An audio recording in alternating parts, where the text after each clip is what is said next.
Our main character, Ma Dong-chan, is a talented and ambitious young director. He's on his way to a secret laboratory containing cryogenic chambers, not for storing pork, but for freezing humans. He's discussing the project with other scientists, a project designed to freeze humans for a better world. He's made his decision and will be the subject of the experiment.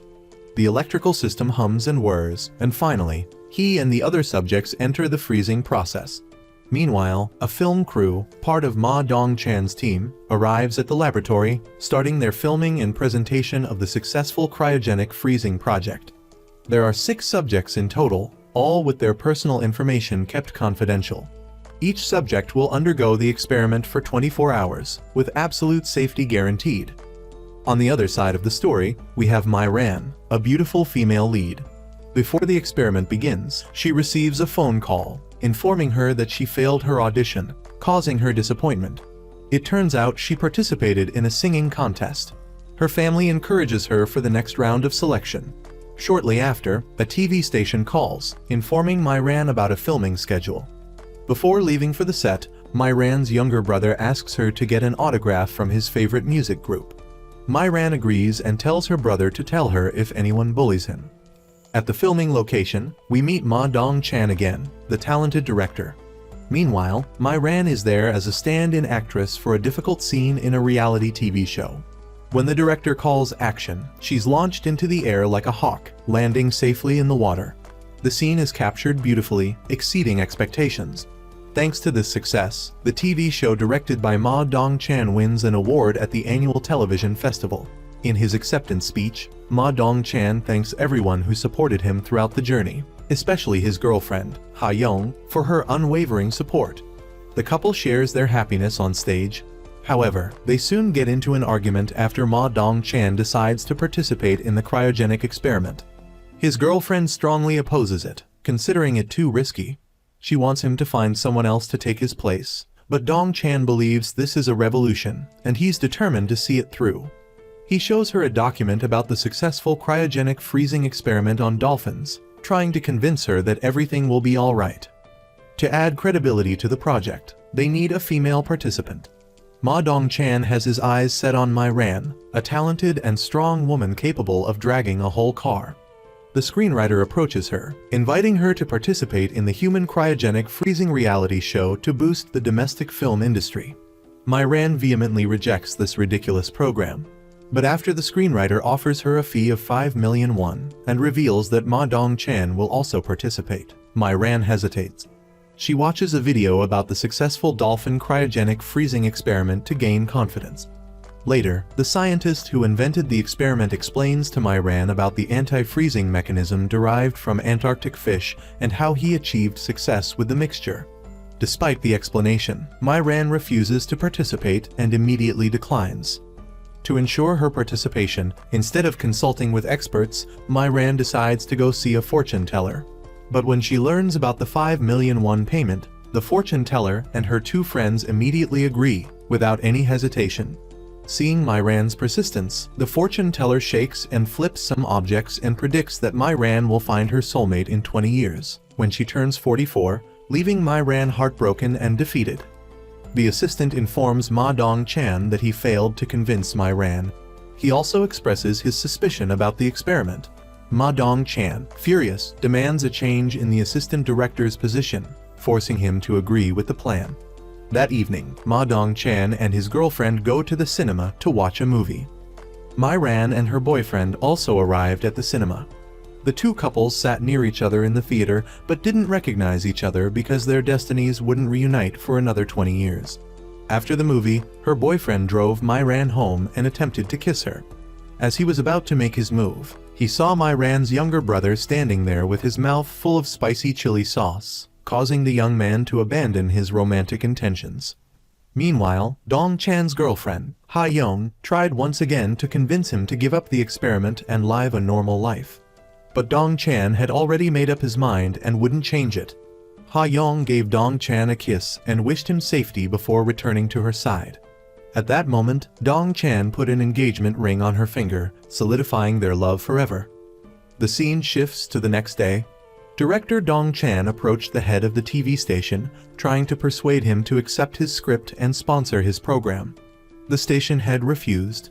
After persistent persuasion from Dong Chan, who argued that this project would make history, the station head finally agreed. At that time, Mai Ran was on a photo shoot with her friends. During the shoot, she accidentally discovered her boyfriend on a date with another girl by the river. At the same time, Dong Chan and his assistant arrived at the park to find Mai Ran. Mai Ran was furious and wanted to confront her boyfriend and his mistress.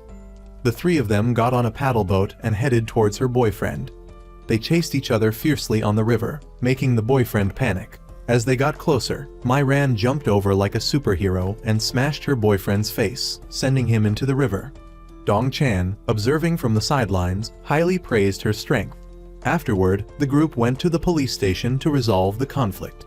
Mai Ran's boyfriend revealed himself to be a real scoundrel, trying to have his cake and eat it too, and even cried wolf, making everyone in the room disgusted.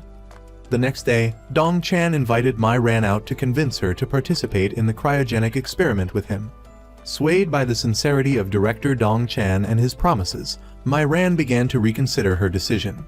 She remembered the time she searched for her younger brother, who suffered from autism and was often bullied at school. Mai Ran loved her brother dearly and wanted to do anything to protect him. Therefore, she made the decision to participate in the cryogenic freezing experiment with director Dong Chan. Back at the laboratory, with only 2 hours left to complete the experiment, the professor kicked out the two cameramen, claiming they couldn't reveal the freezing process. He instructed his assistant to stay by the freezing machine and then drove off in his car, destination unknown. However, on the way, the professor's car was ambushed by an unknown force, resulting in a deadly explosion. The professor was no more. At the laboratory, the freezing time had expired, but Kai Bayam, the assistant scientist, was panicked and didn't know what to do.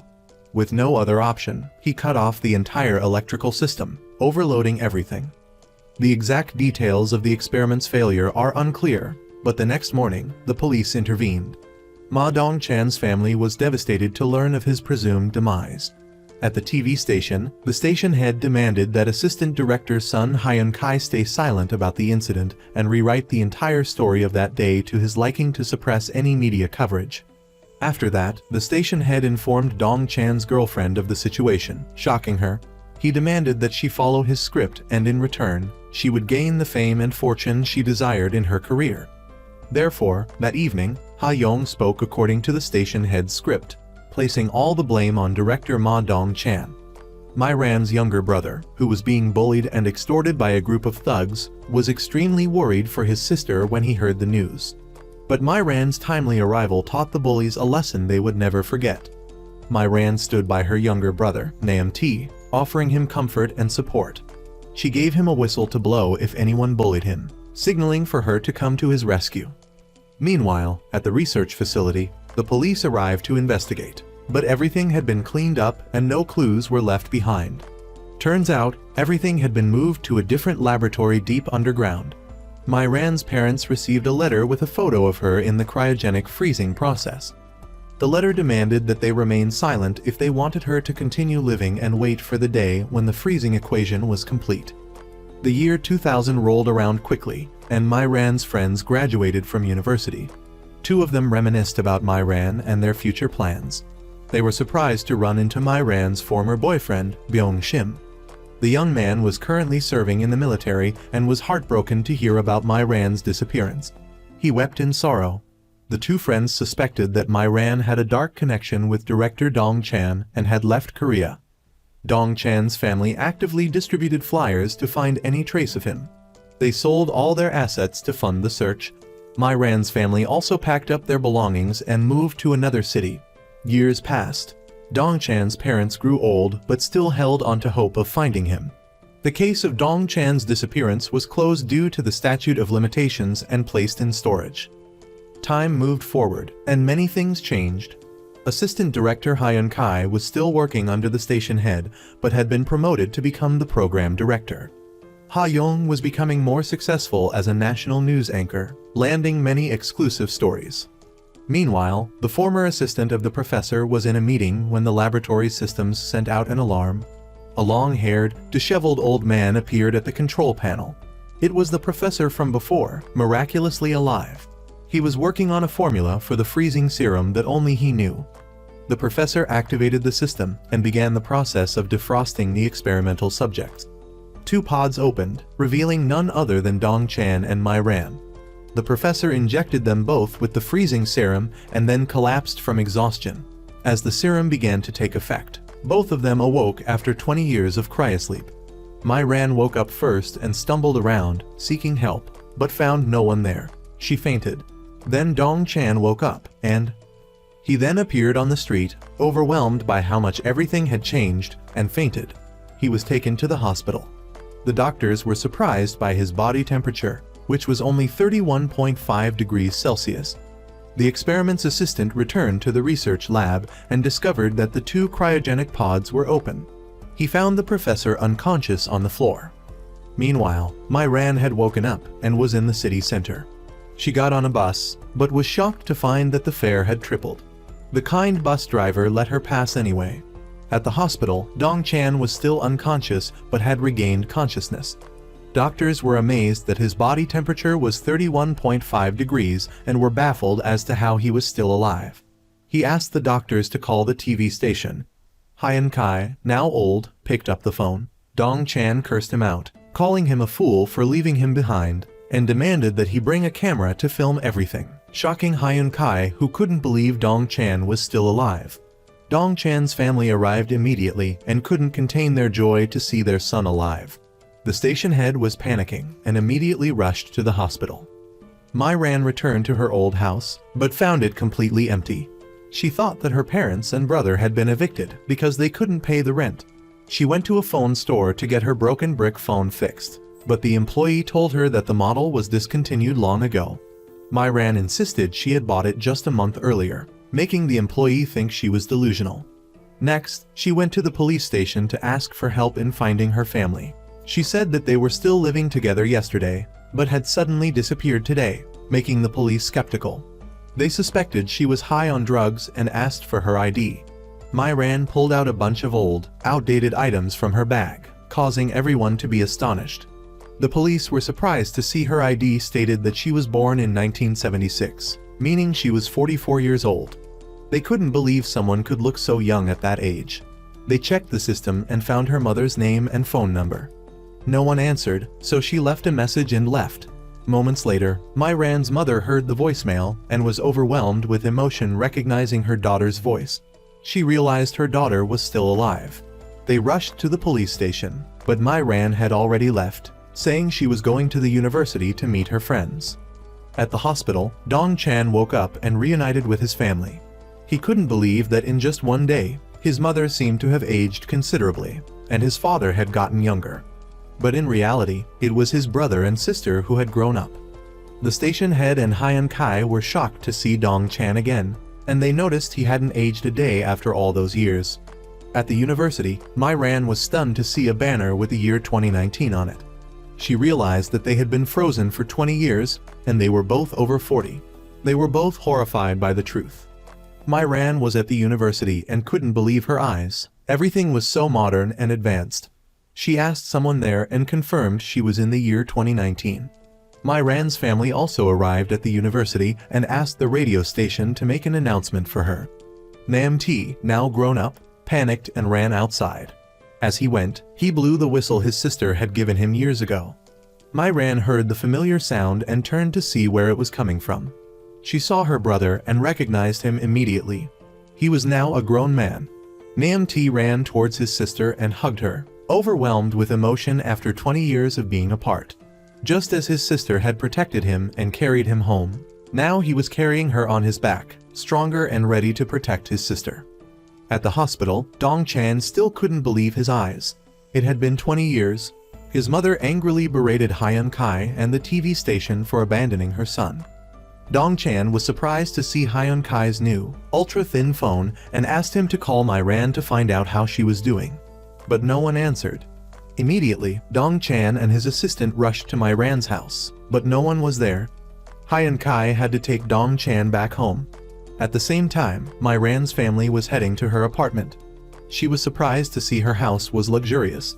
It turned out that the 5 million won Myran had left behind after participating in the experiment had helped her family change their fortunes. Her parents had started a successful business, and their family was now very wealthy. They had kept a special room for Myran and decorated it just like it was before, waiting for her return so she wouldn't feel strange. She was touched by what her family had done for her. Dong Chan went home and was surprised to see a picture of him hanging between the entrance to his brother's ham-bone shop. His younger brother Dong Sich had gotten married and had a mischievous little daughter. His father had passed away from a serious illness. Byung Sim, her boyfriend from 20 years ago, had also become successful and married Young Seon, Myran's close friend. When Byung Sim mentioned his first love Myran from 20 years ago, Young Seon got jealous and berated her husband for being a flirt, telling him to be more mindful. Byung Sim didn't dare argue, so they each went to their own beds. That night, Dong Chan sat staring at his father's photo and felt deep regret for not being able to say goodbye to him one last time. Dong Sich entered the room, making Dong Chan jump out of his skin, thinking that his father's spirit had returned. At her home, Myran was reading through her brother's diary entries from the time she disappeared. She was touched that her family never stopped searching for her. The next morning, Myran decided to go back to school and live a meaningful life with the time she had left. But first, there was something important she needed to take care of. Meanwhile, Dong Chan returned to the research facility and met the assistant scientist, Kai Baeum. He led Dong Chan to a secret chamber where the unconscious Professor So was being kept. He explained that the professor had woken up after 20 years and had unconsciously frozen them both. This was a symptom of sleep disorder. 20 years ago, the professor's car had crashed and caught fire. The two remaining assistants had helped the professor to continue the cryogenic project and arranged the fake news that he had died. The perpetrator of the crime was still at large, so everything was still dangerous, especially for the professor. They asked Dong Chan to keep this secret.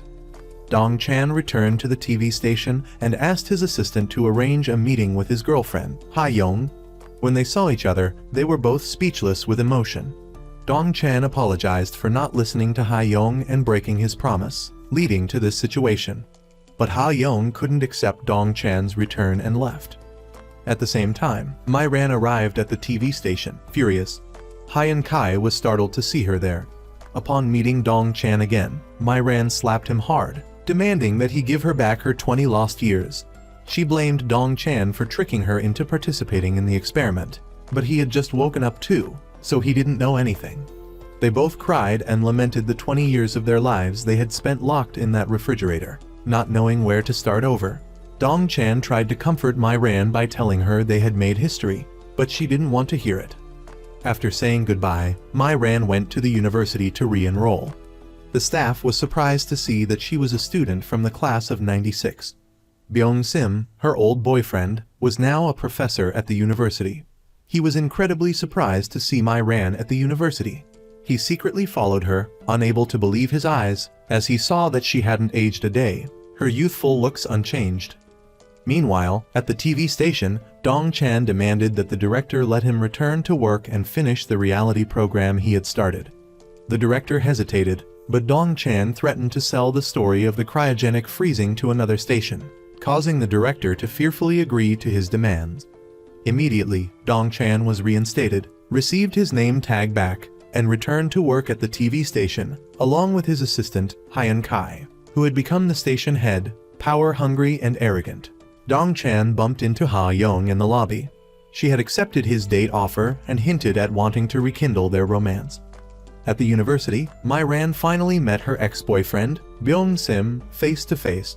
However, he was speechless and couldn't believe his eyes that Myran had returned. That evening, Myran was delighted with her new laptop. She searched for emails she had missed over the past 20 years and was touched to find that her two close friends had constantly sent messages checking on her.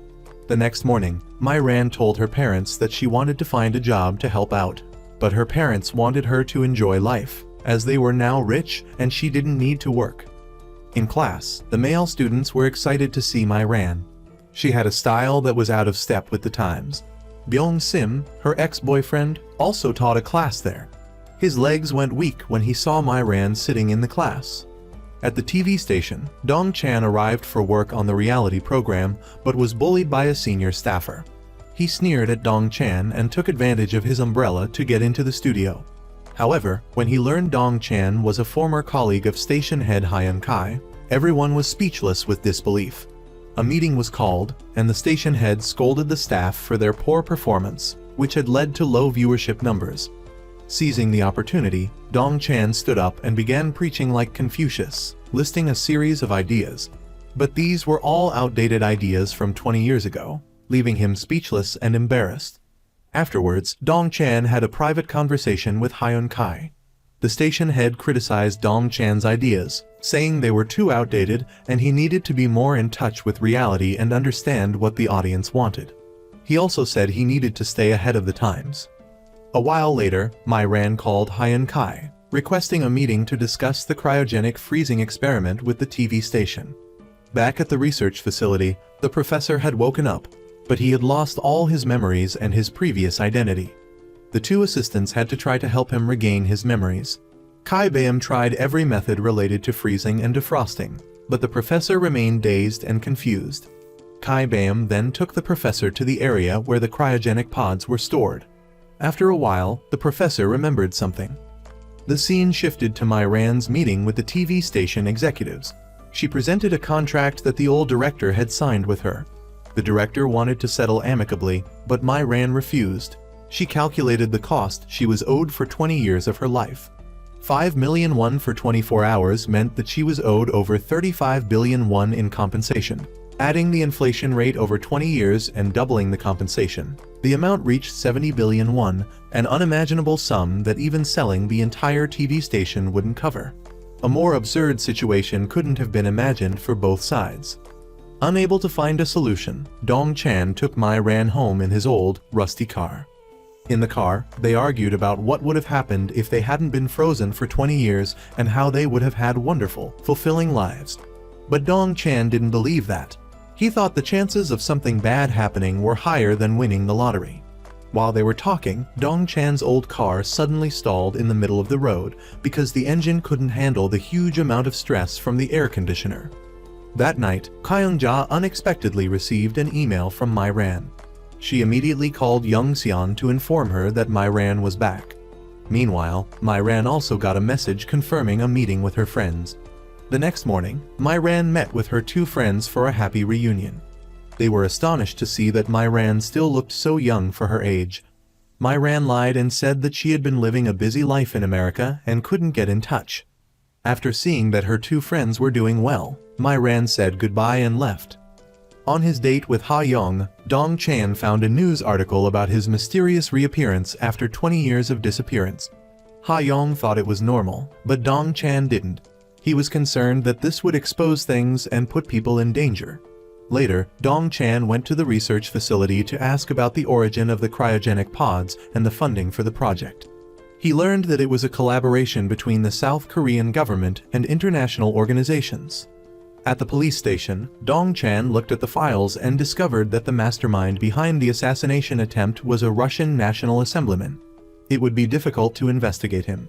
A new character appeared, Lee Seok-do, chairman of the Unseong Group. His assistant informed him that someone from the cryogenic project had woken up. He demanded an investigation into this Dong Chan and that the professor behind the project be eliminated. It turned out that Seok-do had also participated in a cryogenic freezing experiment sometime earlier. Dong Chan revealed the entire truth about the cryogenic project to the police officer, who was also Myran's brother-in-law. He was shocked. Later, Dong Chan angrily confronted Hyun Kai, blaming him for not looking for him and hiding the cryogenic experiment from the police. Hyun Kai had been forced to do so. Dong Chan demanded that Hyun Kai give him all the recordings from the lab. As he was turning to leave, Myran came in. She wanted Dong Chan to help her get a job at the TV station. Dong Chan found Ha Young in the lobby and confronted her for not looking for him and following the media narrative that he'd disappeared. But Ha Young was heartbroken and had only followed orders. She'd been waiting for news of Dong Chan for 20 years. That's why she never got married, waiting for his return. Understanding her pain, Dong Chan forgave her and blamed himself for everything.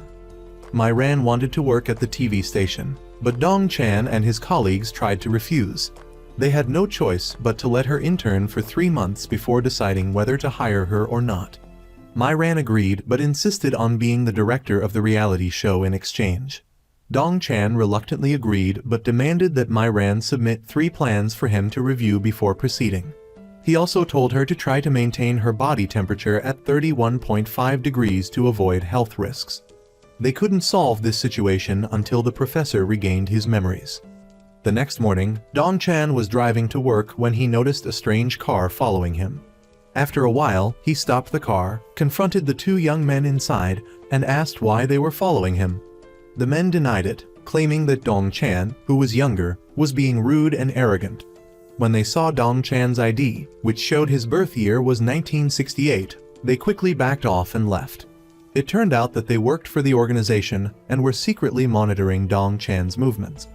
Dong Chan went to the research facility and told Dr. Kai Bayam about being followed. They decided to move the professor to a safer location for his safety. At Dong Chan's family's rib restaurant, Mai Ran's parents arrived. They had a heated argument over the situation involving their children, blaming the professor for everything. But instead of continuing to argue, Mai Ran's father wanted to find a solution as he noticed that his daughter was unwell. Just then, Dong Chan came home with the professor, surprising everyone. Dong Chan wanted the professor to stay at his house, but his mother vehemently refused. They decided that the professor would stay there during the day for work, while Mai Ran's parents would take him back to their mansion at night. Back at the TV station, after his meeting with the director, Dong Chan got a new car. He was very excited about his new set of wheels. He then drove to the university to find Mai Ran. Seeing Mai Ran smiling brightly in the sunshine touched him. As he was talking to Mai Ran, he ran into an old friend. He was now old and had gray hair and was teaching at the university. He was very surprised to see Dong Chan hadn't aged at all. Dong Chan bought Mai Ran a new smartphone to fit in with the new times. After saying goodbye to Mai Ran's friends, Dong Chan left, as they were acting like they wanted to eat him alive. At the TV station, Mai Ran presented her reality program plans to Dong Chan. Although they weren't the best, he still approved her internship at the station. Afterwards, the 2 went home to meet Professor So. At the parking lot, the 2 men who had been following them used knives to subdue and kidnap them. They locked them in a refrigerated truck, and Mai Ran and Dong Chan, surprisingly, felt very comfortable in the cold environment. Worried that they might pass out from the cold, the kidnapper came back to check on them, but they were still awake and comfortable, which baffled him. The other kidnapper tried to ask about the whereabouts of Professor H1 So, but they refused to reveal anything. A fight broke out in the truck. After breaking some of the furniture inside, one of the kidnappers was hurt. Taking their chance, Dong Chan and Mai Ran escaped from the truck and locked the injured man inside. Dong Chan threatened the remaining kidnapper, who was scared and drove away. They wandered in a desolate, remote area, causing their body temperatures to rise. This weakened both of them. When Mai Ran fainted, Dong Chan panicked and carried her to seek help. Fortunately, they found a passing car. At the hospital, Dong Chan immediately requested that the doctors administer medication to lower Mai Ran's body temperature. He then used cold water to quickly reduce his own temperature. That evening, Dong Chan had to host the 9 p.m. news program with Ha Yong. He put on his best suit and went to the studio. Ha Yong was his co-anchor for the news. Many people gathered at the studio to watch the live broadcast. After the camera started rolling, Ha Yong began the news broadcast, covering the unexpected return of director Ma Dong-chan after over 20 years of disappearance. They asked him to explain what had happened during his absence. After hesitating for a moment, Dong-chan decided to break the script and boldly tell the world that he was the first cryogenically frozen person in history. He revealed the entire truth about the cryogenic freezing experiment from that year, acknowledging that there had been mistakes, but taking full responsibility and vowing to continuously work towards resolving the consequences. After saying this, he calmly left the studio. The news spread rapidly and became a hot topic in powerful countries like Russia and North Korea.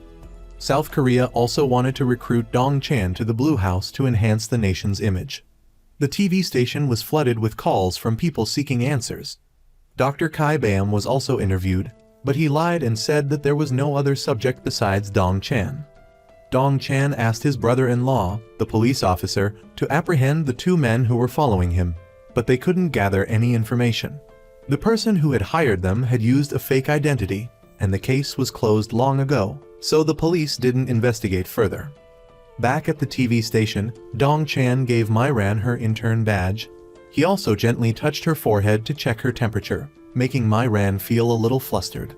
He gave her a fitness tracker to monitor her vital signs and provided her with medication for fever in case she needed it. She also had to track her location and report her body temperature every 2 hours to ensure her health was stable. As Myran was leaving the meeting room, she bumped into her ex-boyfriend, Byung Sim. When she learned that her professor was her old flame, she was disgusted. Byung Sim wanted to rekindle their relationship, and foolishly tried to make a move. As a result, he was given a good beating by Myran. Once again, they ended up at the police station, just like old time, for assault. Dong Chan came to bail her out, scolding her for not controlling her emotions, as he was worried she might get angry, her body temperature would rise, and she would faint. However, when he learned that the person Myran had beaten was her old, opportunistic boyfriend, he supported her and even encouraged her to hit him harder. He also wanted to help her get even with him.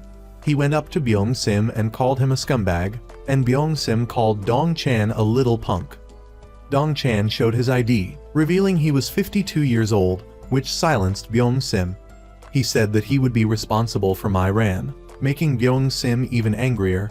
They ended up grabbing each other's necks, and the police just stood there, helpless. Eventually, Myran and the police officers managed to separate them. Dong Chan warned Byung Sim to stop bothering Myran, and then they walked away hand in hand, earning the admiration of the police. Dong Chan took Myran to a noodle restaurant and told her not to smile at men anymore. It seemed that he was falling for his intern, Myran. Myran recounted the incident at the police station to her two friends, laughing hysterically and calling Byung Sim a loser, making Young Seon want to hide her face. Kyung-ja finally revealed that Byung Sim was actually Young Seon's husband, leaving her shocked. Back in his office, Dong Chan thanked Ha-young for protecting the news about the cryogenically frozen people. He also saw the engagement ring he had put on her finger 20 years ago. It seemed that she wanted to resume their old love story with Dong Chan. Ha-young had waited for him for 20 years and couldn't love anyone else. But Dong Chan's feelings for her had faded, so he refused her. Just then, Myran entered the room and saw them talking. Recognizing Ha-young as the girlfriend Dong Chan had introduced at the awards ceremony, she was furious. She felt like she was a 50-year-old granny, while Dong Chan still had a girlfriend. Meanwhile, Dr. Kai Bam received a warning call from someone. As soon as he got out of the car, it suddenly exploded for no apparent reason. Myran ran into Dong Chan at the TV station.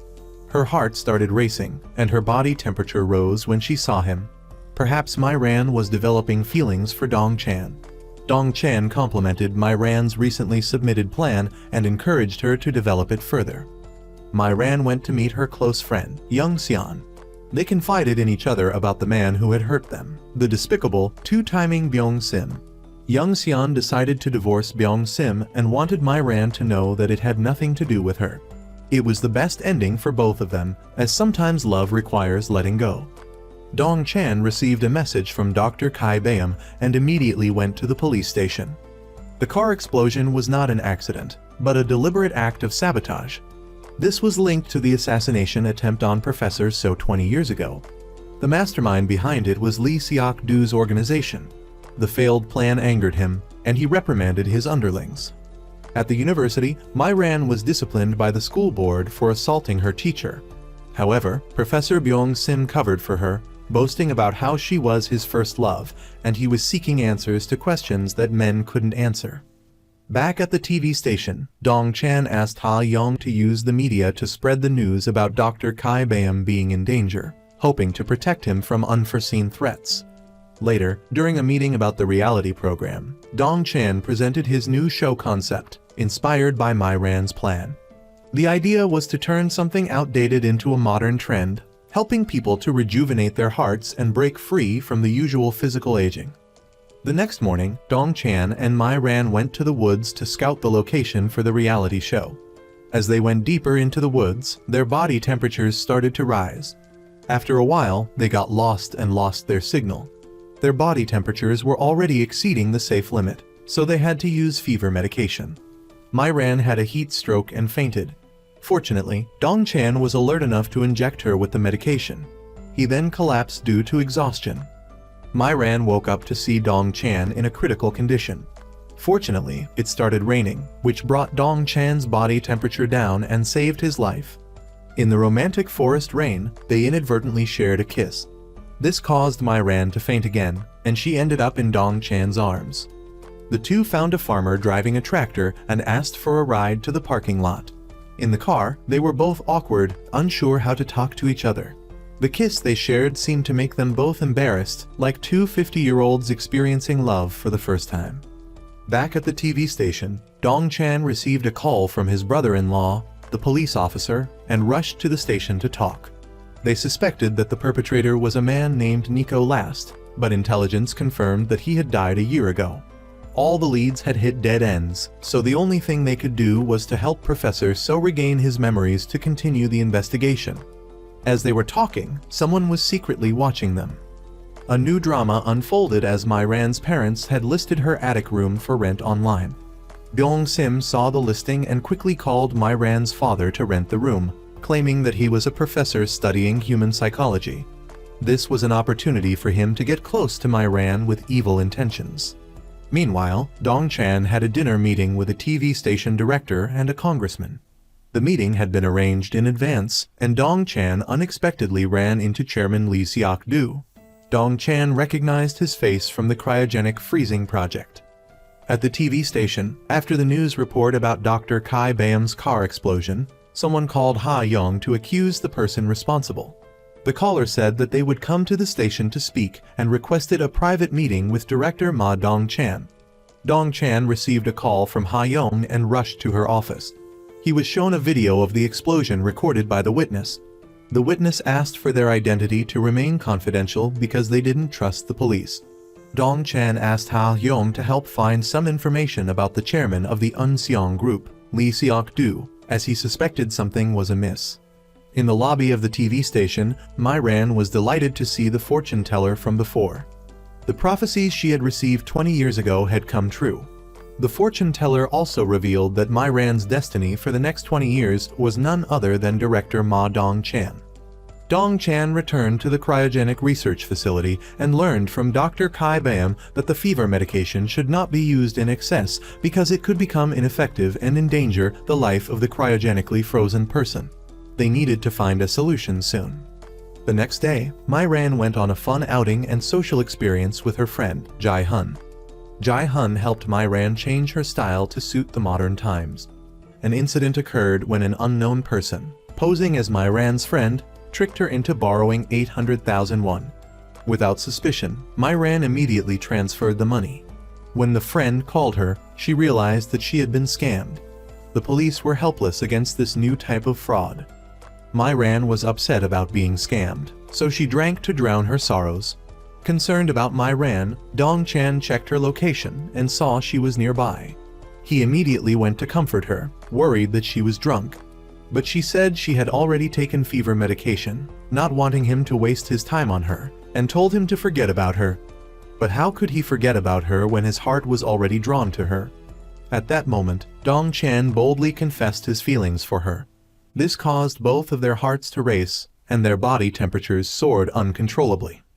At her office, Ha Young tells Myran that she guesses the station head is here because he wants her to do something for him.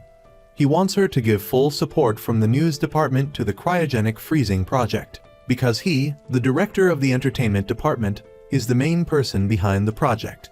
He tried to keep it secret 20 years ago, so why does he want to take responsibility now? He simply says, "Times change, everything changes. It's all strategy." She says she transferred to the news department because she was just a regular announcer and was always criticized. She was willing to become a reporter to find Dong Chan and investigate his disappearance, so she became a reporter and eventually the director. The scene shifts to Dong Chan and Myran watching the show contestants. He asks her if she knows who their boss is. She says it's the director, but the truth is, it's this phone. They want to make a show about people being able to live without their phones for a week. basically giving up this phone. People are becoming slaves to their phones, making relationships fragile. If you turn off their computers or phones, their minds will slowly return to an ancient era, like 100 years ago. He starts reciting phone numbers of people he knows, even remembering Myran's home number. He gives a reason, saying that in case he can't contact her. Then he confidently walks away. He enters Hyun Kai's office, asking him if he's reviewed the budget yet. If not, he should do it now. He urges Hyun Kai because it's been too long. He demands that Hyun Kai change offices because this is his office. He walks away, leaving them fuming in the room. In the women's bathroom, Myran is reapplying her lipstick when she bumps into Ha Young. She politely bows, but Myran warns her, "Don't let anyone catch you.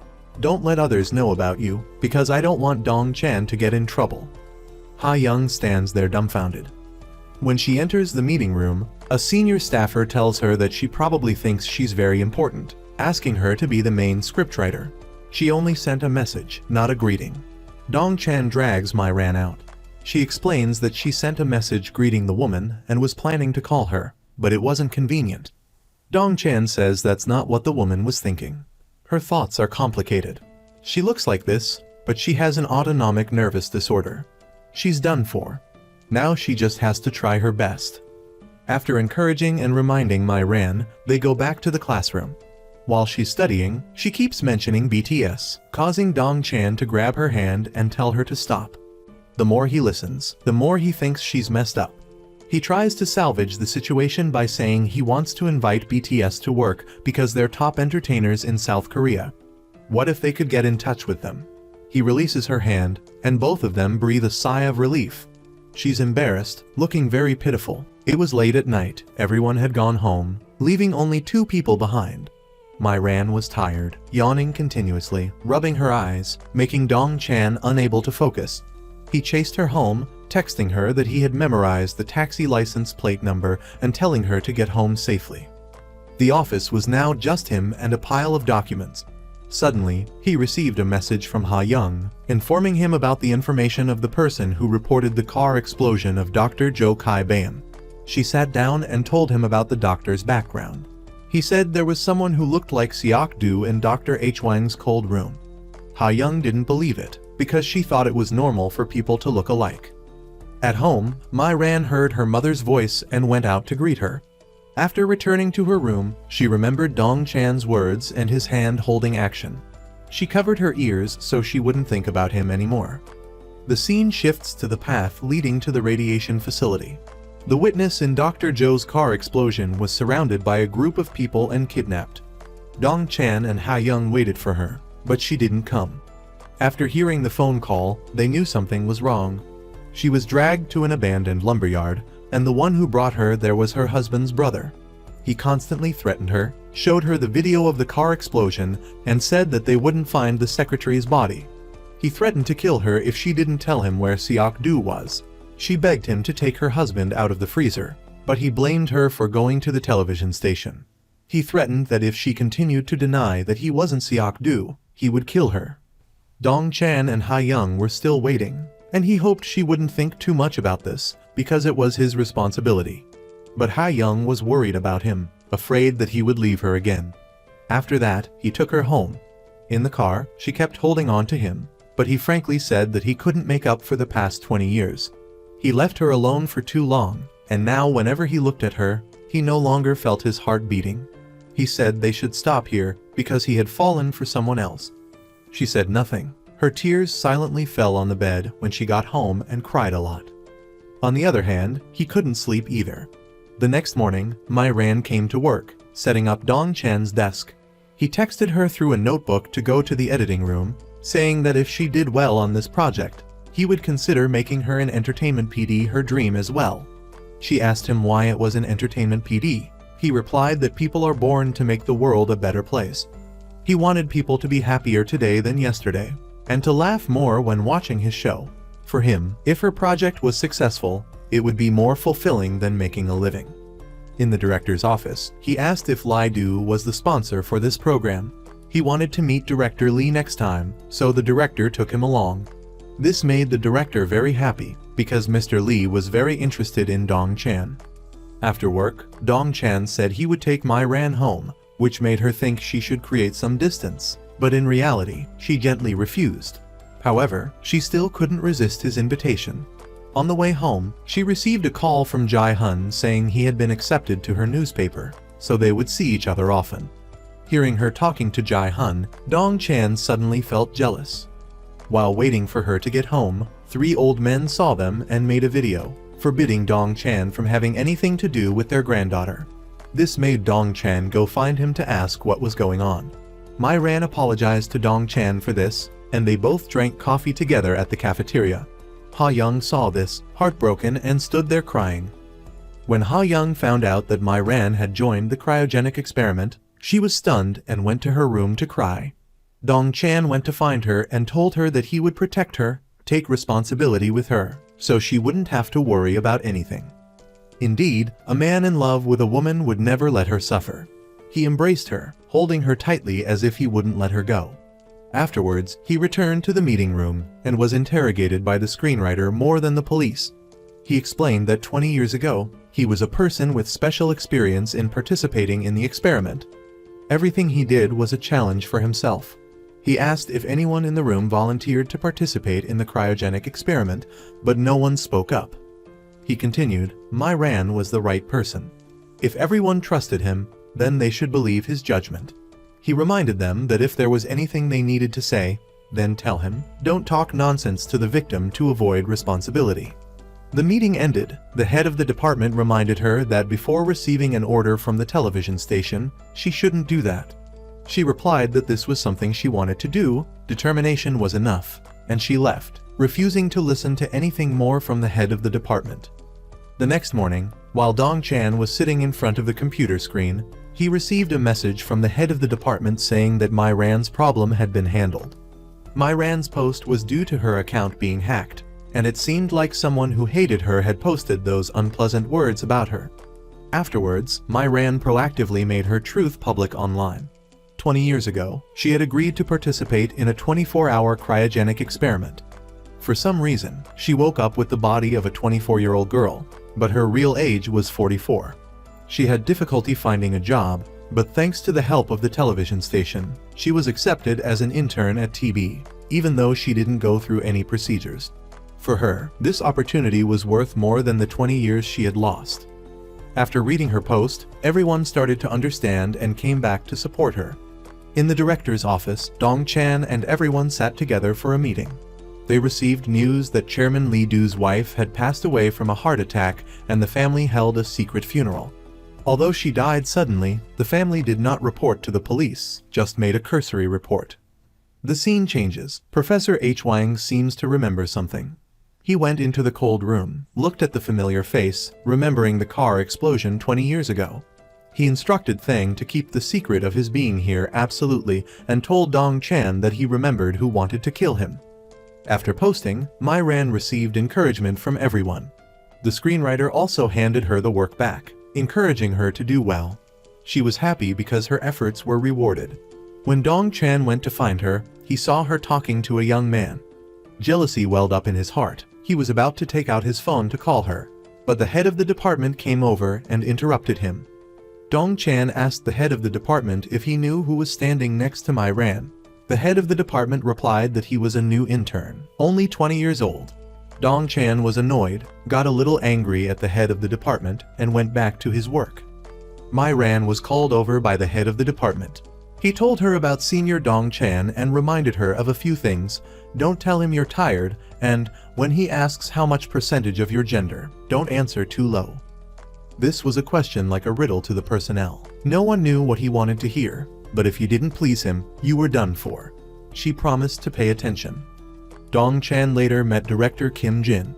They chatted and Kim Jin complimented that Dong Chan still looked young, even though 20 years had passed. Dong Chan asked him if he still had the footage he filmed before.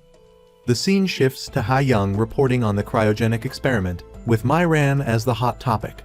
The television station keeps this under wraps to protect Mai Ran, because the doctor involved in the experiment died in a car accident, and the case is under investigation.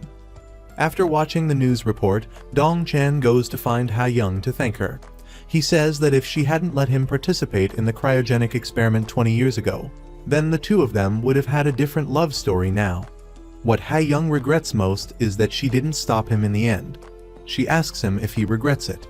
He replies no, because he doesn't regret it. He only hopes she lives happily. When the elevator door opens, he steps out and calls Myran, but she doesn't pick up. It seems she has a cold. He sees a note she left behind and hurriedly goes to find her in the staff lounge. He sees her with tired eyes. He cares for her, and the two of them seem to realize that they, like many others, will grow old, get sick, and eventually die. She hears this and asks, "Can I like you?" He smiles, gently strokes her hair, and places his hand on her cheek. Her heart rate increases, and he quickly pulls his hand back. They look at each other passionately. He takes her home. In the car, they have another chance to be close. He tells her that he is a healthier guy than she thinks. She is about to get closer to him, but he is startled, praises her beauty, and hurriedly gets out of the car. He says he will come to pick her up tomorrow and says goodbye. The feeling of love vitamin makes him happy too. He can't stop smiling. In another development, Professor H. Wang is restless and worried. On the way home, he is kidnapped and taken to an abandoned house. They ask him to declare that the cryogenic experiment was a failure. Professor H. Wang shakes his head in refusal, and the man threatens that if he doesn't listen, he will die. He shoots a gun into the air and tells the professor to do as he says. The next morning, Dong Chan stands waiting for Myran to pick her up for work. She smiles at him like the dawn. In the car, a communication professor calls to praise her, which makes her happily brag to Dong Chan. He takes her to an apartment with a stunning lake view and asks her if she's going to take a bath. She replies that she'll take a bath after the survey is done, which makes him embarrassed and tells her not to look at him with those eyes and leaves. They survey the area together and discover many beautiful sights. Myran happily takes pictures everywhere. At that time, Ha-young calls Dong Chan and informs him that the elderly woman who called them is the wife of Chairman Seok-do. Hearing this, Dong Chan is shocked and immediately contacts Dr. Zhou to learn more about the person in the cold room. He quickly tells Myran not to open the door to anyone and rushes back to the cold room. When he gets there, he sees Professor H. Wang trying to disconnect all the electricity. Dong Chan stops him and begs him to help them, because he only wants to live a normal life. After talking to the professor, Dong Chan goes to see Myran. She opens the door, sees him with a tired face. He hugs her and gives her a kiss. They sit next to each other on the balcony. She asks him what happened. He frankly tells her about Professor H. Wang being threatened and he is worried about her. She takes his hand and says she hopes he is happy, while he just hopes she is happy, and just that is enough to make him happy. Afterwards, he wishes her good night and leaves. The scene shifts, Professor H. Wang and Dong Chan meet again. He says that before the accident, he heard the voice of the enemy and now that person has kidnapped him. At the newspaper office, Dong Chan meets Ha-young and discusses the fact that Chairman Lee is connected to Professor H. Wang's cryogenic equipment from 1998 to the present, and the person claiming to be Professor Lee is actually fake. Professor H. Wang himself saved Dong Chan from that cryogenic equipment. Myran welcomed the new intern Jae-hun to Dong Chan's office, and the two of them held a meeting together. During the meeting, Myran and Dong Chan secretly held hands, exchanged loving glances, which caught the attention of their colleagues, and rumors of their dating quickly spread throughout the newsroom. At the same time, fake Lee Seok-do met with the director of the newsroom and asked if anyone had called to say that the person who delivered the news was his wife. The director felt pressured when the chairman implicitly threatened him, reminding him that they were in the same boat, and if the director betrayed him, the consequences would be dire. In the office, Dong Chan kept reminding Jae-hun, but the boy was smart, quick-witted, and impressed Dong Chan. The two of them found a secluded place to talk privately, but were accidentally interrupted by the head of the department. Dong Chan heard the head of the department make a phone call and brag to someone else, and he almost stood up and punched him. Dong Sik, Myran's older brother, came to find Dong Chan at the newsroom and informed him that his younger sister had stolen all her mother's jewelry to follow the call of love. Hearing this, Dong Chan angrily went to find his younger sister. He went into her house and talked about her love affair. It turned out that her lover was a street vendor selling random things on the highway. He claimed to be a good guy and even showed Dong Chan his ID card to put him at ease. Dong Chan asked him what his relationship was with his younger sister, and the guy recounted everything, making Dong Chan so angry that he wanted to punch him a few times. Seeing this, his younger sister intervened and blamed her older brother for not caring about her. Now she had a boyfriend and he was still stopping her. The three siblings began arguing in the room. Dongju, the stubborn younger sister, always listened to her new lover more than her older brother. Dong Chan just wanted to advise her to investigate thoroughly before dating, but she didn't listen and made a fuss, leaving Dong Chan helpless and shaking his head. Meanwhile, Dong Chan was thinking about the director's request when Mai Ran entered to thank him for standing by her. Ha Young politely said it was nothing and told Mai Ran to protect Dong Chan well. Afterwards, Dong Chan was chatting with the head of the department when a colleague suddenly came over and said she wanted to leave the Go-Go 99 project. He encouraged her, but it seemed to make her even sadder. Mai Ran sat down to work, opened the notebook where they often left love messages, and laughed when she saw what he wrote. She drew a picture of him and gave it back, inviting him to go on a date outside. At this time, Mai Ran was buying snow boots for her younger brother when he came over to say hello, making her younger brother very happy. When her younger brother went snowboarding, Mai Ran confided in Dong Chan that her life had become much happier since she met him, hoping that he would not be jealous anymore. Afterwards, they held hands and went snowboarding together. Their first official date began. When he got home, he saw his younger sister Dongju drinking. He reminded her about when she was in her sophomore year of college. He had caught her traveling overnight with her boyfriend. His friends came to his house to play and complimented her on her beauty. He immediately brushed it off because, for him, she was his precious younger sister. He cherished her so much and was worried when she dated someone untrustworthy. The scene changes. Everyone in the newsroom prepares to complete the Go-Go 99 project. Everyone is lively on the bus, singing and clapping their hands. When they arrived, Dong Chan gave a short speech about today, encouraging the spirit of unity among everyone. In the evening, they sang and played music around the campfire. Regardless of age or position, everyone blended into the shared space like a close-knit collective. Dong Chan enthusiastically participated, moving everyone. When the party ended, he took Mai Ran back to her room and reminded her to rest. She said goodbye to him, but couldn't sleep. They made a date to go to the lake again. The two of them wondered what they would look like at the age of 52. He joked that by then, she would be angry and have nothing but a belly and hair loss, making her laugh. Meanwhile, Ha Young met with fake Chairman Lee, calling him by his real name, Lee Yong-woo, and frankly presenting evidence of his impersonation. He pretended not to understand, but when she presented the evidence, he had to back down and ask for her conditions. She demanded that he keep Dong Chan safe. The scene shifts to Dong Chan receiving a call from Dong Sik informing him that he had found the tape. At that moment, fake Lee Seok-do went to find Professor H. Wang, angry because he couldn't find his brother and threatened to kill the professor if he didn't reveal his location. The real Lee Seok-do was safe in the hospital. On his way to meet Mai Ran, Dong Chan suddenly had a heart attack. It seemed he had a premonition that Professor H. Wang was in danger. Mai Ran was worried when she couldn't hear his voice, then realized that Professor H. Wang was also in danger. At this time, fake Lee Seok-do's men began to threaten Professor H. Wang's, demanding he reveal his brother's location. Dong Chan was rushed to the emergency room and Dr. Kai Bayam was called to the hospital. Mai Ran rushed to his side. Fake Lee Seok-do called Ha Young, admitting that his plan had failed and realizing that everyone had gotten ahead of him. Ha Young hung up the phone, immediately informing Dong Chan that he was in the hospital. She came but only stood outside because Dr. Jae-bon and Mai Ran were already there taking care of him. Dong Chan discovered he was poisoned, a side effect after being frozen, and after 48 hours, the pain would recur. Mai Ran also shared the same fate. Her body began to show bruises, a warning sign of a serious change that could lead to death. The doctor advised Mai Ran to be closely monitored. She was horrified, feeling as if fate was pulling her away from the man she loved. Despite being advised to go home to rest, Mai Ran still decided to stay at the hospital to take care of Dong Chan. Meanwhile, Ha Young met with Dr. Kai Bayam to ask about the whereabouts of the real Lee Seok-do, but he didn't reveal it. She tried to remind him that she was cooperating with Professor H. Wang, hoping Dr. Kai Bayam would understand the situation.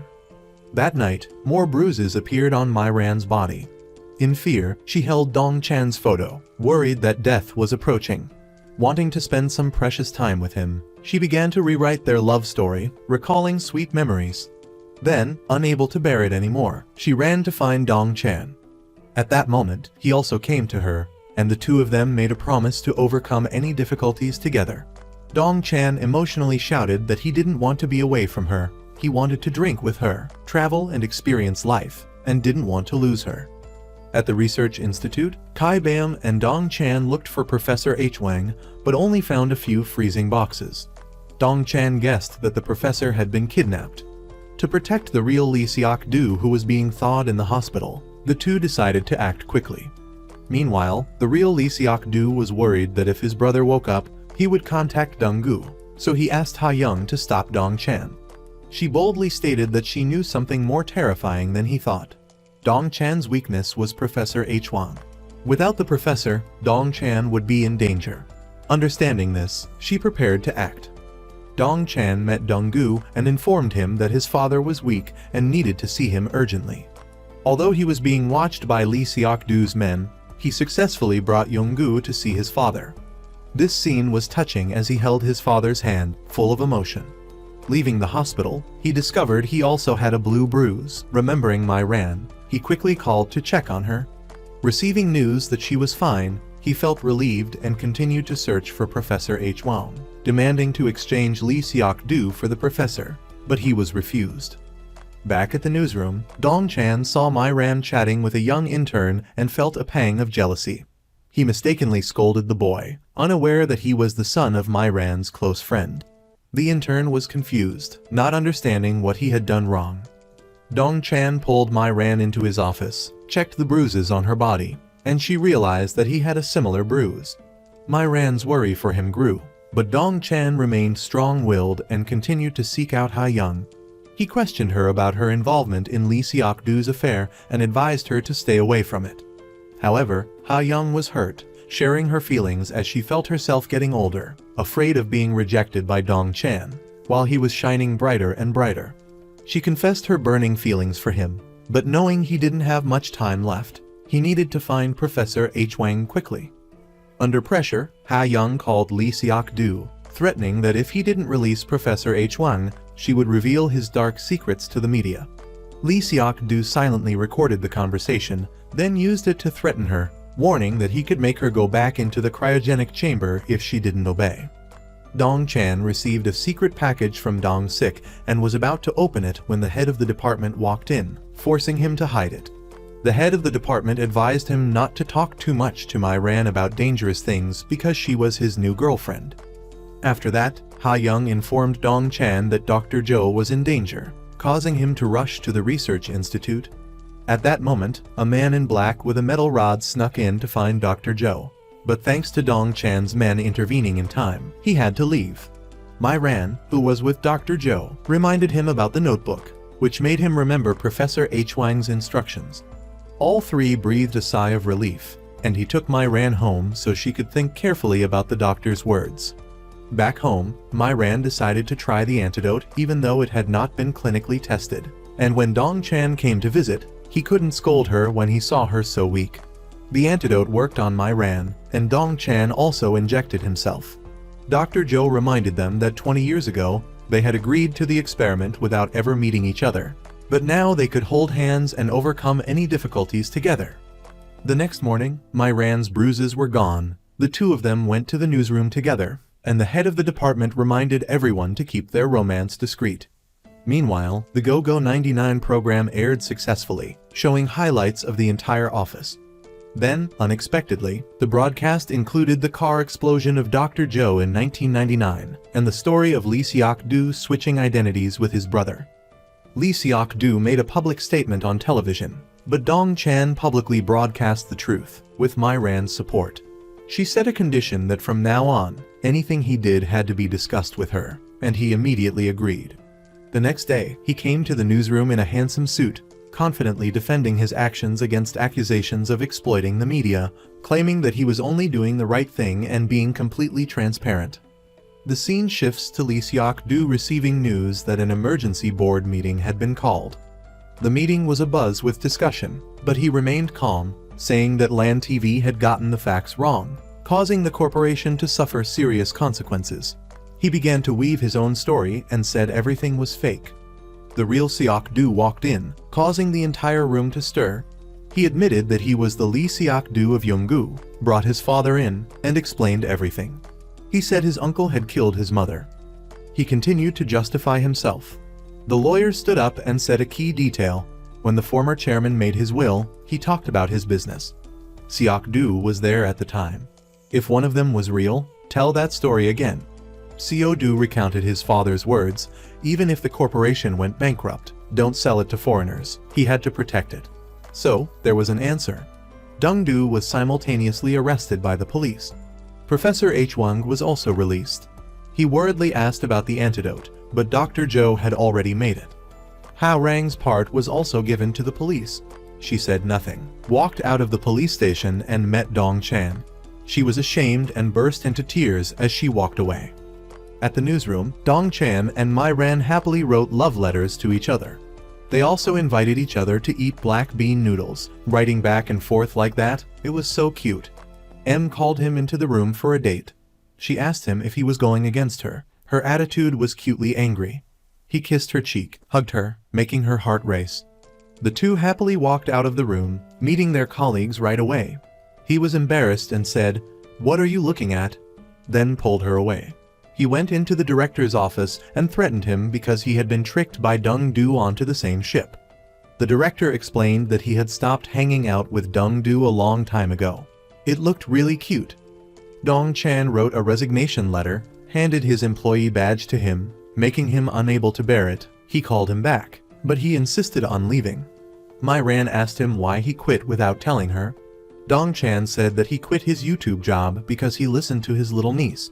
He told her to quit YouTube too, but she wanted to do her internship until when. But she was behind the times. Now TV is no longer #1. Taking advantage of Dong Chan's absence, the head of the department told his subordinates that he had fired Dong Chan. Hearing this, Dong Chan said, "I left on my own. Who fired me?" Dong Chan announced that he was quitting because he wanted to test his own strength again. When he left, he saw his lover pointing at the intern, making him jealous. Back home, he put down his bag and slept soundly. Now he was unemployed, living off his parents. His first unemployed breakfast made his whole family worried. His niece asked where he was going. He said he was going to the library. She said now everyone finds things on the internet. He should stay home and maintain his physical strength. It sounds like an old lady. He said he wanted to do YouTube. She immediately gave him a list of topics he could do, so many that he was stunned. His older sister reminded him to take care of himself. Try to hold on strong because it's better to be alive than to be dead. Hearing that, he boldly decided to go back to the newsroom to work. As soon as he arrived, he heard that his lover was going out with the intern, and he felt jealous again. When he got home, he asked her where she had been, why she didn't answer her phone. A series of questions like a police officer. He yelled at the boy too. Seeing this, Mai Ran had to pull him away, telling him to stand there. She went in to get her bag. She was 52 years old, but still jealous. It's true that at any age, you should have a beautiful love to rejuvenate you and immerse yourself in it.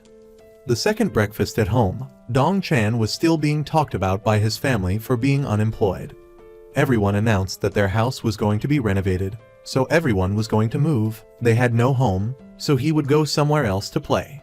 Only his niece understood. His uncle was frozen for 20 years, where would he get a friend? Sleeping outside would be even worse. While he was feeling lonely too, he received a phone call. The person making the appointment was from an advertising company who wanted to invite him back with a huge commission. He refused because he didn't want to be bound by anything. After the interview, he made a date with Mai Ran to eat ice cream. He asked her about moving out. She advised him to stay at home because he had been away from home for 20 years. Her house had a loft.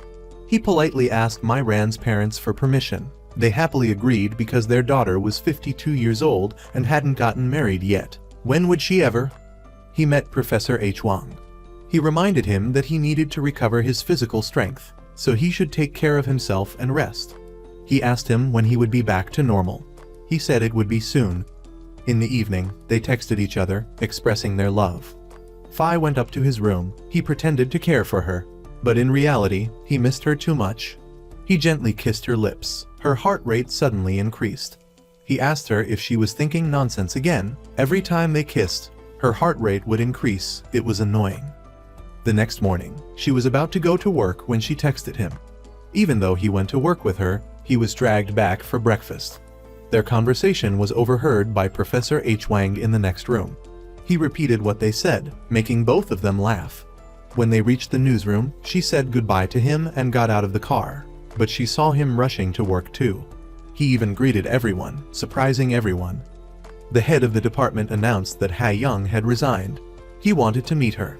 He asked why she quit, without explaining anything. If she told the police, it wouldn't be like this. Ha Young said that she had been very wrong. She cried and regretted it. She should have held on longer, but she couldn't. As a result, she had traded him for success. She hugged him and said he shouldn't forgive her. So, their love affair was over. Each person had their own choice. No one should regret that decision, no matter whether it was right or wrong. They were the ones who made it. Myran went upstairs and saw Ha Young hugging him, which made her unhappy. She went downstairs to get her bag and left. He went downstairs and saw that she had already gone home. She aimlessly walked down the street, remembering the afternoon scene.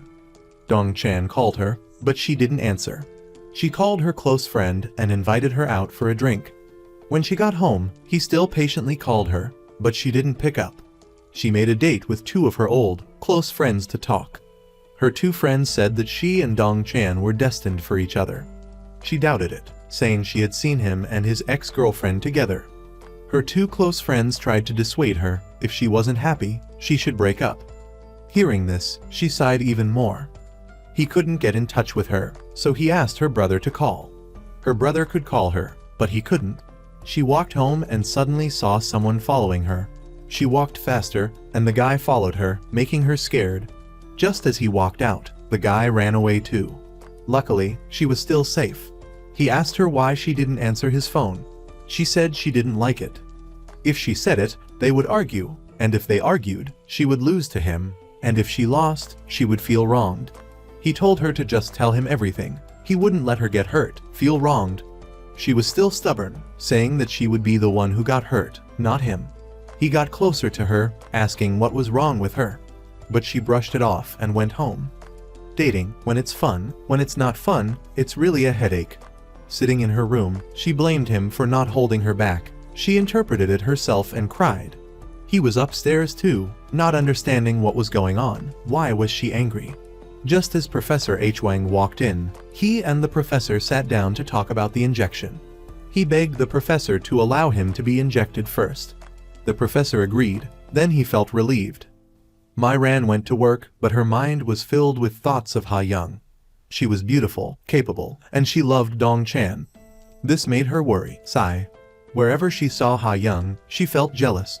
So, when the two of them entered the elevator together, she asked why she still hadn't gotten married. Ha Young angrily scolded her for being rude. She awkwardly apologized, then Ha Young asked, "Is that why you asked? Because of Dong Chan?" She continued to ask. "She still likes Dong Chan, doesn't she?" She continued, "You're still very beautiful and cool. Most importantly, you're someone Dong Chan used to love. That's what makes you keep paying attention to her. Are you self-conscious like that?" Then, she exited the elevator and returned to her desk. Her mind was not focused. Dong Chan called her outside to talk, but she was cold. He wanted to know what she was going through. Myran only said that she had seen him and Ha Young on the rooftop. "What is your relationship with her? What happened yesterday?" He explained to her that he had kept his distance and been polite. It was just a long-standing misunderstanding that was resolved. She said she didn't talk to her ex-boyfriend. He wasn't jealous, which proved he didn't have her in his heart. He objected. "Do you know that when you were talking to the intern, my heart was on fire? It's just that I didn't want to be petty in front of you. I wanted to be a cool man in front of you, so I pretended it was okay, but my mind was in chaos." It turns out that a 52-year-old man's love is like this. He didn't like her at first sight, but now he's just madly in love with her. Hearing those sincere words, who could resist? He took out his phone and showed her that he saved her number as Extremely Love in his phone. But she refused to save his number. When she was angry, she looked really cute. The two reconciled and then went out to eat at a restaurant. She asked him if he wanted to return to the TV station. He said, "I started working here, so I have to finish it here. I can do YouTube later." Ha Young discovered that Dung's subordinate had escaped. He had successfully fled and was now living under a different identity. At that moment, he was eating and recalling Dung Du's words, "Even if he dies, he must kill Ma Dong-chan to get money." In Professor H. Wang and Dr. Zhou's research room, they said that a young man had come here wanting to be put into the freezing chamber. Coincidentally, he also came to see My Ran. He told her about the reason he wanted to enter the cryogenic chamber. His girlfriend had a serious illness, and she didn't have long to live. He didn't want her to be lying there alone, so he wanted to enter the cryogenic chamber. He wanted to ask her how it was inside. She said it wasn't painful or cold, and he could even dream beautiful dreams. Hearing this, he felt reassured and said goodbye to My Ran before leaving. In the director's office, the head of the department and the director were talking about how higher management had put Dong Chan in charge, and the head of the department was being fired. The two of them felt like they were sitting on a hot stove when Dong Chan walked in. Now, seeing his face, the head of the department was scared. He asked him why he had quit and was still coming here. He said he was going to finish this job. Hearing that, the director was happy, while the head of the department was crying. After work, Dong Chan took My Ran home to meet his family. At his home, 5 people looked at her with the same gaze as mothers-in-law and fathers-in-law looking at their new daughter-in-law. His mother asked, "You two are dating, so do you want to get married?" He wanted to marry her, but she didn't. She was 24 years old, at the most beautiful time of a woman's life, so she didn't think about getting married yet. His mother felt relieved. She said the two of them weren't suitable for each other. She immediately retorted, "She is kind, good-natured, and has a lot of money. Her shares in the TV station are also considerable." Hearing this, the whole family was surprised. Their expectations were suddenly shaken. She continued, "It's not easy for someone like Dong Chan to find a girlfriend." His mother praised her for being straightforward. She continued, "If you have the heart next week, I'll buy something delicious and bring it over." Making the whole family understand that she had been bragging from the start, but everyone was happy because My Ran was charming and straightforward. On the way home, he asked her if his family had made her uncomfortable. She understood that every mother thinks her son is the best in the world, so she was fine. Back home, they were on different floors, yet it felt like they were worlds apart. So, he texted her, asking her to come upstairs. They met, happy to see each other, and they lay facing each other, sharing stories. Just like that, all their tiredness disappeared. The next morning, at the TV station, Dong Chan had an unsettling interview. The people who came were all troubled. One person felt that life was meaningless, another hated graduating, another didn't have a future. One person had a lot of money and didn't want to give it to their children, so they wanted to enter the cryogenic chamber so that the money would still be theirs 20 years later.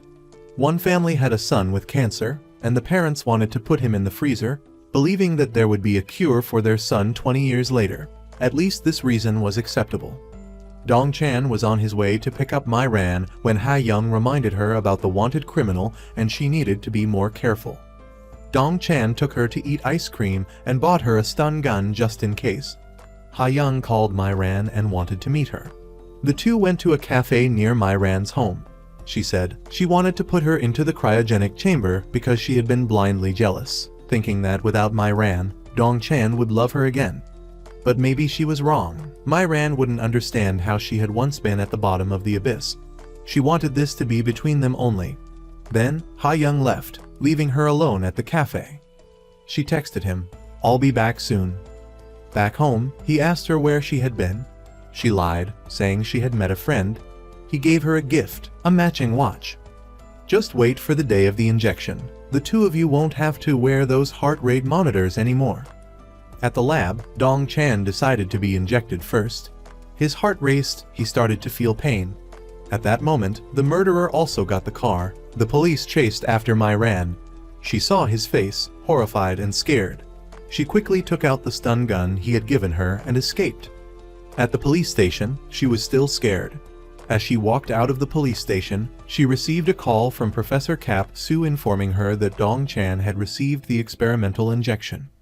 On the other side, Dong Chan also heard that Mai Ran had been in trouble, but luckily she escaped. He was about to go find her when she came home. She cooked porridge for him, but he had an allergic reaction to the medicine and his body was exhausted. He advised her to stay home because the murderer was very dangerous. She didn't listen. She had knocked him out once, so she wanted to catch him. His body was changing, so he was tired and collapsed. He woke up and saw his lover beside him. He felt reassured. Only one more week before they returned to normal. At that time, he would make it up to her. She left him a lavish spread of food with a note. He started filming the first shots for his YouTube channel. He wanted to share what he had been through after the cryogenic experiment. The scene changes. Dong Chan is jogging on the street. His heart rate is slowly stabilizing. He invited his lover to the sauna. There, their temperatures weren't the same as normal people. He felt very cold. He told her not to be alone. It was too cold. He was shivering. The two left the sauna. Dong Chan returned home with Mai Ran on his bicycle. They rode and laughed, saying how happy they were. He took her to a cafe. She said she was very busy. She had to film the Go-Go 99 program again. She had to go back to the TV station, so he should go home by himself. She would buy things for everyone. The two of them went to the TV station together, saying goodbye to him with a warm kiss. He also wanted to respond to her, but the heart rate monitor beeped. He had to stop because he was afraid her heart rate would get too high. That watch is really a thorn in my side. After running halfway around the city, he went back to lie on his comfortable bed. His temperature had returned to normal. The next morning, lying cold on the bed, he received a call from her. She said she regretted not going with him. She wanted to be by his side. He told her, "I'm not in pain at all, don't worry. Now I'm going to hang up to get some sleep." He looked exhausted. He woke up and saw that his body temperature was normal. His heart rate was stable. He happily called her, "I'm 36.5 degrees now." She laughed, "That's great." In the evening, Dong Chan invited Mai Ran to sit down and talk. She said that at first, she felt disappointed, wrong, and hurt. But thanks to him, she was able to go through it, and more than that, they had fallen in love. Gently leaning her head on his shoulder, looking out at the city at night, they were so comfortable together, wanting to melt the hearts of the viewers. At the doctor's lab, he was checked. Everything was normal. So, he could live a normal life. He was happy and wanted to tell Mai Ran. His whole family cooked seaweed soup to celebrate him returning to normal. He thanked his mother for the delicious soup and thanked her for waiting for him. His sister also said that he had worked hard, and his niece was still concerned about his YouTube dream. The whole family laughed and talked happily. Everyone was happy that he was alive. Now, he just had to wait for her to return to 36 degrees, and then they could wear matching watches. There would be no more watch to hinder him and her. At Mai Ran's house, he went to tell her parents that he had been injected and was completely normal. Mai Ran would also be injected tomorrow, so in a week, their temperatures would return to normal. Over the past time, her parents had been heartbroken. He was ashamed as he apologized. He told them to wait one more week for her. He returned home, sat down, and quietly rejoiced, remembering everything he had been through as the world's first cryogenically frozen person. In Mai Ran's room, she was getting ready, looking beautiful to go to work at the studio. She reminded her colleagues to stay calm and care for everyone. He and she met. Without hesitation, they ran towards each other. Suddenly, there was a man in black behind him. She remembered that he was the fake policeman. She turned around and took a knife for him. She fell in pain and fainted. He panicked and called for an ambulance. Her wound was too deep, so she was bleeding profusely. He sat in the emergency room, waiting for the doctor to come out. Her parents saw this and were also heartbroken. They ran over crying. The doctor said her temperature was 31 degrees, so they couldn't operate. The doctor said, "She won't be able to hold on for a week to wait for the injection." Hearing this news, everyone was stunned with worry that she would leave them. The whole TV station was now praying for our little girl to wake up. He explained to her parents she had to be put back into the freezer because of her body temperature and condition. If they didn't operate, he would do everything he could. Her parents cried and said they believed in him. As long as our daughter comes back to life, I'll do anything. Myran continued to lie in that cold chamber. He was heartbroken seeing her like that. From the time the incident happened, he had been like a lost soul, always remembering the beautiful times they had spent together. He sighed. Finally, the gift box she sent him arrived. He opened the box and admired the suit she gave him. He was definitely going to wear it on important occasions, like proposing to her, their wedding. Thinking about it, he couldn't help but cry. He wished he had been the one stabbed. He wished he was in there instead of her. At Dong Chan's house, everyone was having breakfast, while he was still in his room. Suddenly, there was a call. Seeing her name, he was startled. It turned out to be Myran's brother.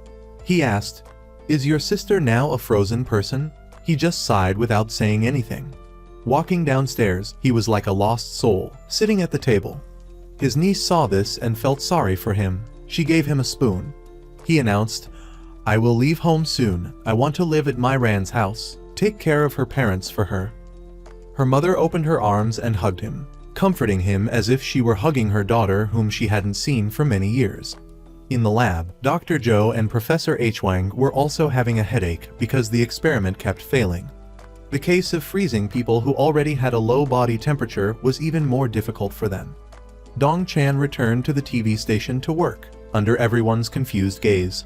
Did everyone leave work to eat? But he was sitting in his office, on a date with Myran. He thought she was sitting opposite him, but then she disappeared. He reviewed the messages they had sent each other. At that moment, the intern brought him some food and reminded him to eat well.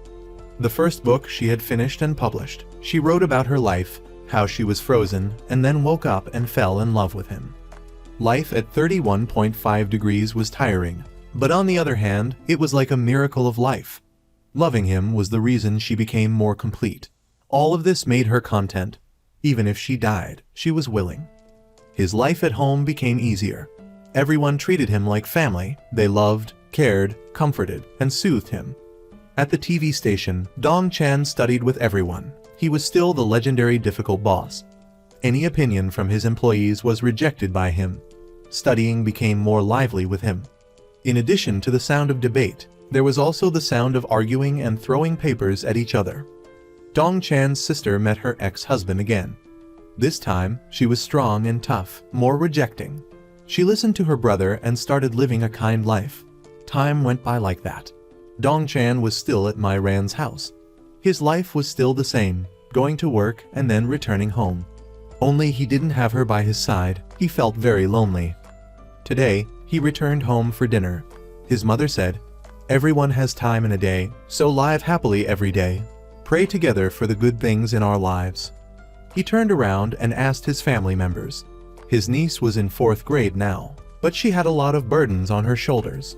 She said studying was also very stressful. "She is truly my little old lady. Every sentence she says is cute."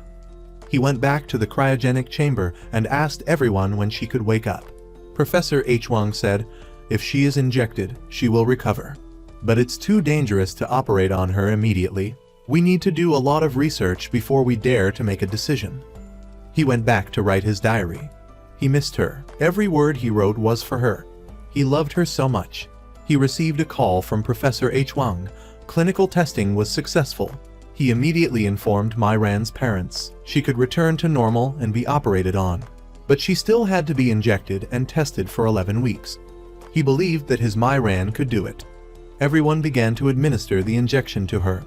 The medicine was injected into her body. The sound of her heartbeat, the sound of the machine. Her parents prayed outside.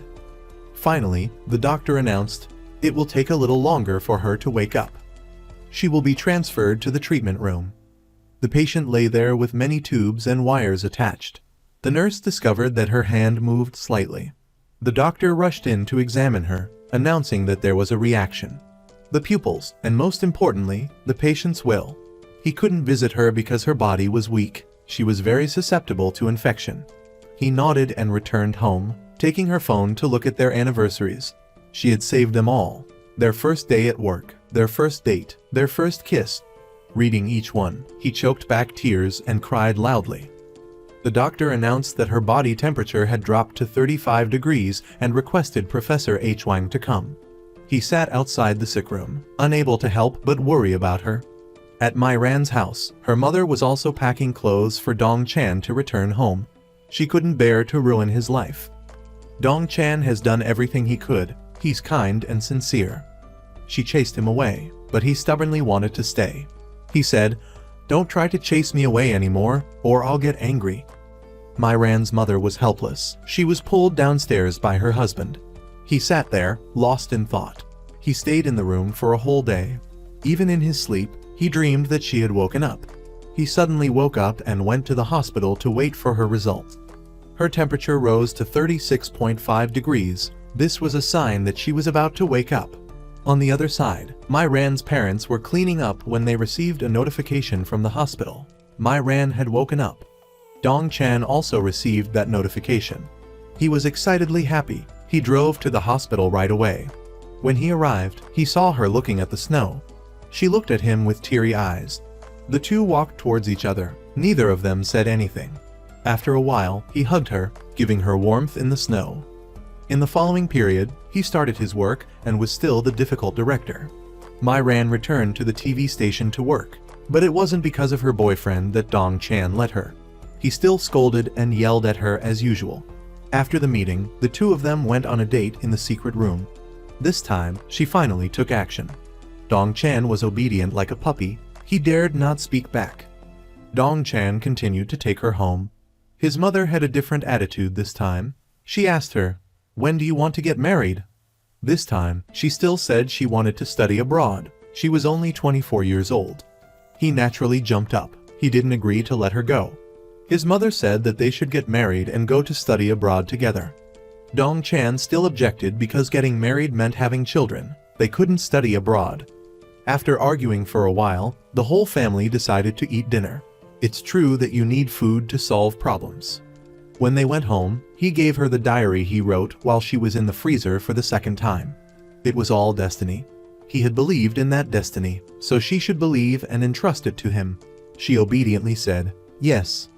Then she said goodbye to him, went home and sat down to read his diary. She couldn't stop crying. Every word he wrote, she could feel it. 2 years later, he and she traveled the world and filmed their first vlog about the world of frozen people. From then on, Mai Ran and Dong Chan were happy forever together.